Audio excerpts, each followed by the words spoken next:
Yeah, well, wow. I agree with that assessment. I honestly don't know who's going to win this race. I know Derek Fulton is being shown out front.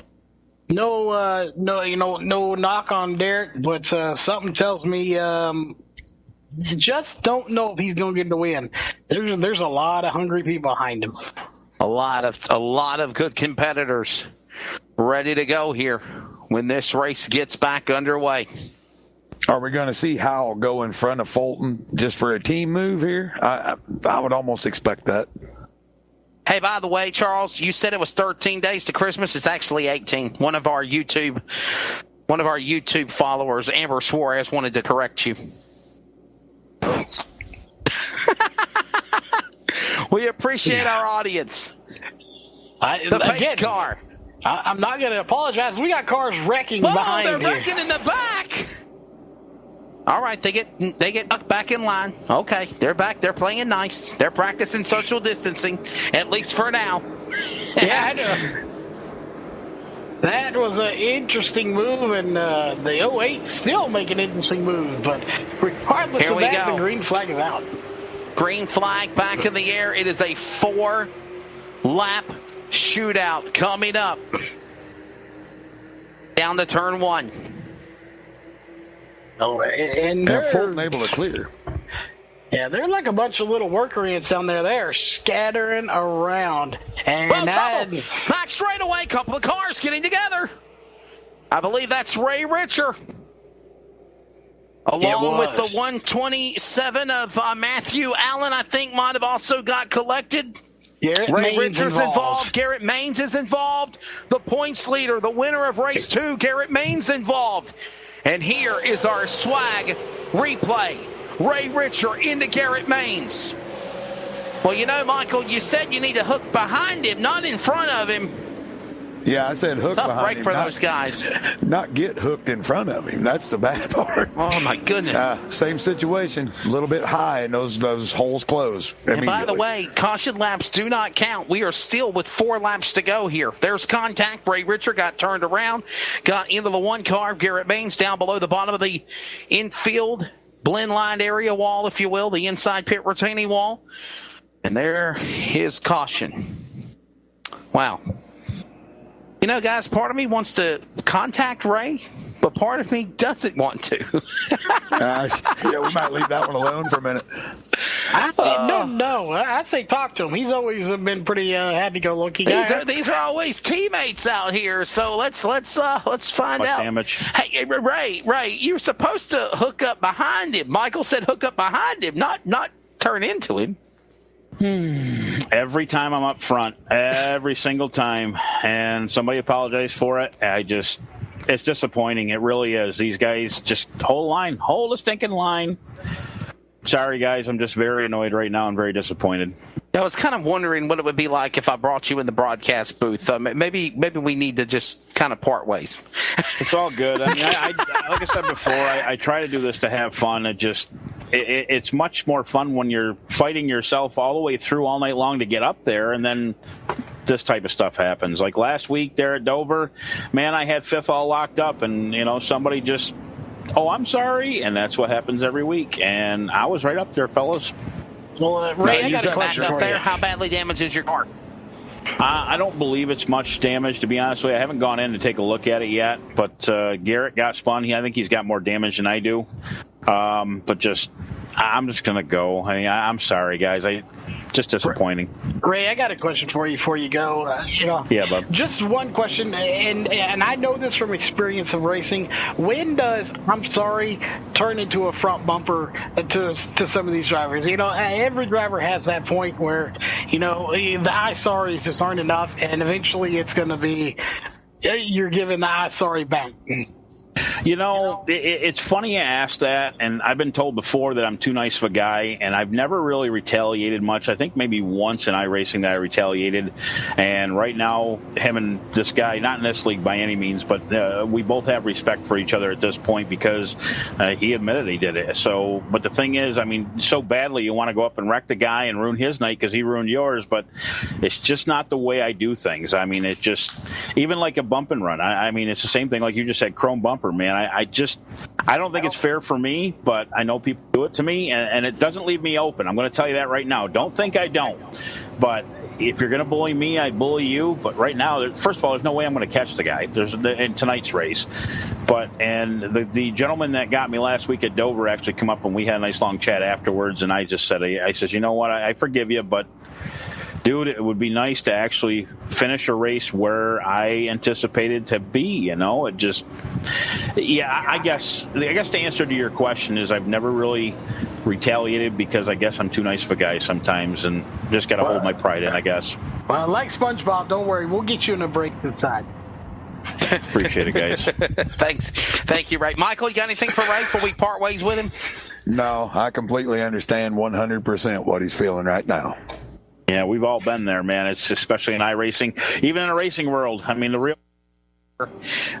you can hear the disappointment in his voice. It's yeah, he had a shot. He was in the top 10. Lights are off on the pace car. We're going to come back for the restart. Gentlemen, we still got 4 laps to go, and there's even the opportunity for overtime here. Yeah, absolutely. This is going to get crazy over those last few laps, and I do feel for Ray. I absolutely do.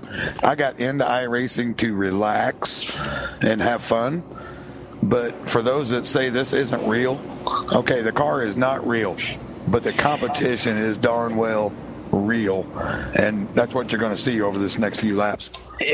Wesley, I just have getting into iRacing to have fun. Isn't it like an oxymoron? Isn't it like saying you're getting into racing to make money? Well, yeah, I'm trying to lower my blood pressure. Spend some money before you make it. 100% spend some money. You got that right.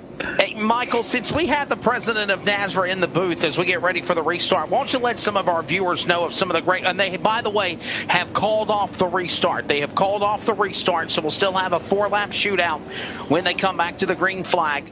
But, again, calling off of the restart, so that gives you another lap or so. Michael, tell everybody where NASRA is, where it come from, what the plan is, what leagues we have, and how big we want to make this for eSports. Sure, Wesley. NASRA was an idea of about 8 to 10 iRacers that wanted to change the game, wanted to do things better. Competition standpoints, people are going to say different things what they want, but the Cup Series that starts September 1st, we have capped that at 5,500 iRating, and you're going to see still some of the best drivers you've ever seen, more closely matched, higher competition level. The Truck Series we're going to do Friday nights right here on LSR TV, capped it at 3,000 iRating, and it's the we ran a race at Chicago the other day just for fun, and it looked like Talladega for 20 laps. We were literally side by side for 20 laps going around. Everybody's so equally matched. You're going to see something you have never seen before on the iRacing service. We've also moved an ARCA series over. We're finishing that. We're going to broadcast that tomorrow on our NASRA Racing TV, NASRA Racing Facebook page. Wesley nice enough to announce that as well. And then we are putting together an uncapped, best of the best, all invited big-time Cup Series that we're just trying to find the day to make everything fit. But at some point, we want to be dirt, Indy cars. We want it all. And we're going to make a place where guys can have a great time and enjoy the service. And how about the announcement made a couple of days ago, coming up in September, a 2-day deal, hooking up with a dirt organization with World of Thunder. They've got a pavement deal. We've got our deal with NASRA. And we have a coach event coming up that will be broadcast on LSR TV and CRN. That's right. And from what I've heard, I wasn't in on all the meetings, but isn't there like $3,000 up for grabs on those three events? Yes, sir. Yes. $3,000 of real money. That's one thing about the league. It is a pay-to-play service. It's not a overly priced pay-to-play. We try to pay as many spots back as we can and give you the best opportunity to show your wares to the most amount of people through the best broadcast link, LSR TV, with the best announcing crew. Wesley, Charles, all you guys, thank you so much for jumping on board here. Looks like we're just about ready to get back going. So thank you guys again. A pleasure. A pleasure. Enjoying it. Follow NASRA Racing on Facebook, NASRARacing.com, LiveSimRacing.com. We are CRN.com, World of Thunder iRacing League for all of the information. And again, NASRA Racing now on Facebook, Twitter, and Instagram. Instagram, give us a like, share, and a follow. Tomorrow night's race for the ARCA Series from Talladega will air at 8 p.m. Eastern, 7 Central on NASRA Racing TV on YouTube and Facebook. Ready for the restart. 4 laps to go. Gentlemen, I think we've only just begun to see the Banana Republic flag. I think she's warming up her pipes just yet. The fat lady has not sung. Silver Bells celebrating Christmas in August. Derek Fulton, the Canadian, out in front.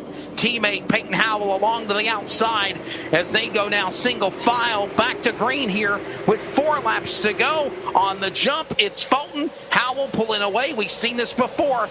They kind of go a little bit different as they go into turn 1, changing lanes out. So it looks like they were about to go to the outside, pulling away as they exit off 2.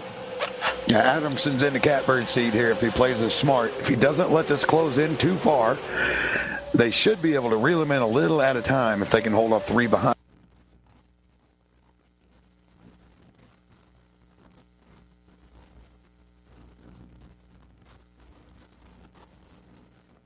But they're in the catbird seat for a win right here. Going to be coming to 3 to go this time by into turn number 3. Remember, we are still in the regular format of the laps. We do have an opportunity for a green-white checker shootout overtime for 3 attempts. But hopefully, this one has been a long one. We hope you've enjoyed it. It's been an entertaining 3.5 hours as they come out of turn 4, back down the straightaway. Another lap of the board, 3 laps to go. Fulton Charles out in front, but here comes now a 4-car breakaway as they go to turn 1. Yeah, they've got that going on, and look back here. I there's the storm brewing right there. Yep, I think we're going into overtime here with this group as they're working their way. It's not over yet, Wesley. Led by Duvall in the 10th position. Zimmerman, Allen, Polini, Church, Leach, Castleberry, Edwards, all in that battle. 3 wide, here they come. Zimmerman up the racetrack. 3 to go, there's contact. Zimmerman up into the wall. He'll hold it together. They'll hold it together. There he goes. Matt Lee spins around. He gets into the machine of Duggar. Duggar goes crashing. Allen goes crashing. Big one. We knew it was brewing. There is a Category 5 storm out of turn 4. And the caution out with 2 laps to go. And the swag replay, it was right where I kind of figured it was going to be. And right there, the 04 gets turned and then goes around the 32 of Will Duvall. Will Duvall. Hey, and by the way, might I say something here, Michael? The points leaders, both 1 and 2, going into this race, Garrett Maines and Matthew Lee struggling in the triple points race when it counts the most. Yeah, 100%. This gives many guys in this series a chance to close it down. We know Garrett's going to be strong. We know Matthew's strong. The cardinal rule of plate racing got broken right there in that wreck, by the way. Do not push the left corner of a car. Especially in the corner, if you will. Absolutely. That was absolutely cardinal rule broken. Man, what a tough break. Yeah, Matthew Lee's got to be sick. Man, Charles, typical Talladega. What do you think? Well, there's nothing typical about these cars. I don't think so. Nothing typical at all. I'm going to have to tech these 2 cars out front. Hal and Fulton out there, they've led quite a bit now. And it says swag on the hood. I'm beginning to think that stands for special windshields and grip or something. I don't know because they've been up Fancy graphics. No, it stands for special windows and grip. Oh my goodness. Oh, that's quite an acronym. I mean, they've seen their way to the front the whole race, and boy, they have stuck there. So it's special windows and grip. Yeah, Derek Fulton has an absolute knack for this. Like I said, the guys that are really good at it always seem to be there. Ever notice Joey Logano and Brad Kozlowski? They just have a knack. Derek's one of those guys. And by the way, we still have 3 laps to go. Or 2 to go, actually, when they take the green. They're going green, white, checkered in overtime. But this is not overtime yet. The most aggressive person on this track, and I love him to death, but you better watch the number 6 position car right now. I think that's Keith Bradley up there. And he will lay this on the line right here. I will guarantee you. And could I say, Michael,